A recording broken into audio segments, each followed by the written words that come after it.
ಆಗಿರಪ್ಪ ಬಂಧುಗಳೇ, ಕರ್ನಾಟಕ ರಾಜ್ಯದ ಮೂಡಲ ದಿಕ್ಕಿನಲ್ಲಿರ್ತಕ್ಕಂಥ ಮುಳುಬಾಗಿಲಿನಲ್ಲಿ ಇಂದು ಬಹಳ ಉತ್ತಮವಾದಂಥ ಕಾರ್ಯ ಪ್ರಾರಂಭವಾಗಿದೆ.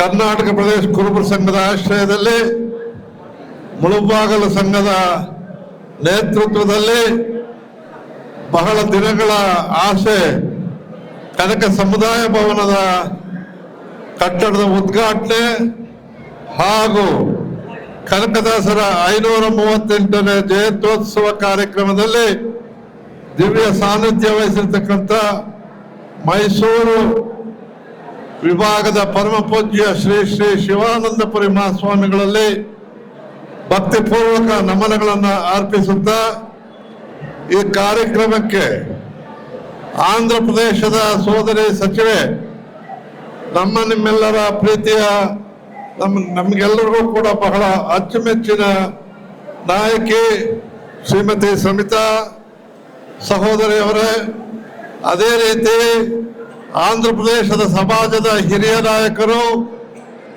ಬಹುಜನ ಪ್ರಿಯ ಪಡೆದಂತ ಹಾಗೂ ಇಂದಿನ ಲೋಕಸಭಾ ಸದಸ್ಯರು ಮತ್ತು ಅನಂತಪುರದಲ್ಲಿ ಕನಕ ಭವನ ಕನಕ ಮೂರ್ತಿ ಉದ್ಘಾಟನೆಯನ್ನು ಮಾಡಿರ್ತಕ್ಕಂಥ ಕನಕದಾಸರ ಬಗ್ಗೆ ಅತಿ ದೊಡ್ಡ ಕಾರ್ಯಕ್ರಮವನ್ನು ಮಾಡಿದಂಥ ಸನ್ಮಾನ್ಯ ಪಾರ್ಸಾರ್ಥಿ ಅವರೇ, ಅದೇ ರೀತಿ ಸವಿತಾ ಮೇಡಮ್ ಅವ್ರ ಬಗ್ಗೆ ಹೇಳಬೇಕು ಅಂತ ಹೇಳಿದ್ರೆ ಅವರ ಊರಿನಲ್ಲಿ ನಾನೇ ಹೋಗಿ ಉದ್ಘಾಟನೆ ಮಾಡಿದ್ದೆ.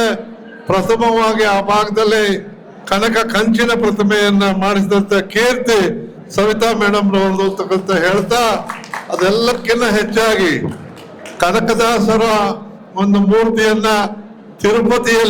ತಿರುಪತಿಯಲ್ಲಿ ಬಹಳ ಅದ್ದೂರಿಯಾಗಿ ಆ ಒಂದು ಮೂರ್ತಿಯನ್ನ ಮಾಡಲು ಉದ್ಘಾಟನೆ ಮಾಡಲು ಶ್ರಮ ವಹಿಸಿ ಮಾಡಿಸಿದಂತ ಸವಿತಾ ಮೇಡಮ್ ರವರ ನೇತೃತ್ವದಲ್ಲಿ ಕಾರ್ಯಕ್ರಮ ನಡೀತಾ ಇರ್ತಕ್ಕಂಥದ್ದು ಬಹಳ ಸಂತೋಷ. ಬಂಧುಗಳೇ, ಸ್ವಾಗತ ಮಾಡಿದಂತ ಎಲ್ಲರ ಹೆಸರು ಹೇಳಿದಾರೆ. ಆದ್ರೆ ನಾನು ಒಂದು 3-4 ಜನದ ಹೆಸರು ಹೇಳ್ಬೇಕಾಗತ್ತೆ. ಬರೀ ಹೆಸರು ಹೇಳೋದು ಹಾರ ಹಾಕೋದ್ರಲ್ಲೇ ಕಾರ್ಯಕ್ರಮ ಮುಗಿಯೋದು ಬೇಡ. ಯಾಕೆ ಅಂತ ಹೇಳಿದ್ರೆ ಬಂದಿರ್ತಕ್ಕಂಥ ಅತಿಥಿಗಳನ್ನ ಅಲ್ಲಲ್ಲಿ ಮಾತಾಡ್ಲಿ, ಅದಕ್ಕೆ ನಾವು ಅವಕಾಶ ಕೊಡಬೇಕು.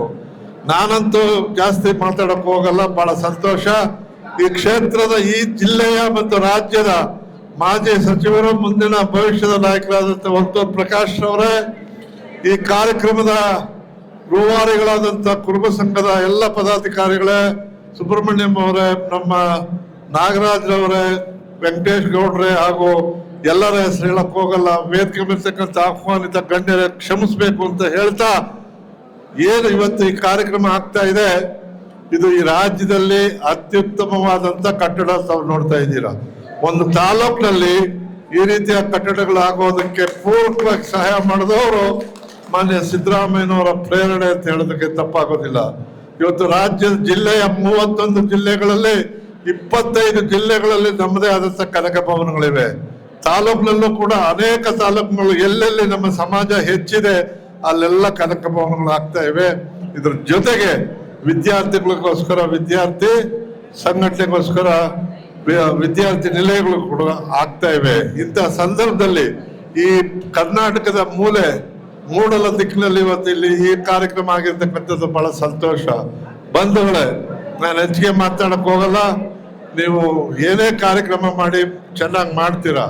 ಇಲ್ಲಿ ನನಗೆ ಕೋಲಾರ ಬಹಳ ಪ್ರೀತಿಯಾದಂಥ ಜಿಲ್ಲೆ. ಯಾಕೆ ಅಂತ ಹೇಳಿದ್ರೆ 1973-74ರಲ್ಲಿ ನಾನು ವಿದ್ಯಾರ್ಥಿ ನಾಯಕನಾಗಿ ಬೆಂಗಳೂರು ವಿಶ್ವವಿದ್ಯಾಲಯದ ಉಪಾಧ್ಯಕ್ಷನಾಗಿ ಚುನಾವಣೆ ಆದಾಗ ಅದರಲ್ಲಿ 63 ಕಾಲೇಜುಗಳ ನಾಯಕನಾಗಿ ನಾನು ಆಯ್ಕೆಯಾದಂಥ ಸಂದರ್ಭದಲ್ಲಿ MD ನಟರಾಜರವರನ್ನ ಮತ್ತು ನನ್ನನ್ನು ಕರೆಸಿ ಪ್ರಥಮವಾಗಿ ನಮಗೆ ಉತ್ತೇಜನ ಕೊಟ್ಟಂತ ಜಿಲ್ಲೆ ಕೇಂದ್ರ ಅಂತ ಹೇಳಿದ್ರೆ ಅದು ಕೋಲಾರ ಮತ್ತು ಕೋಲಾರ ನಗರ.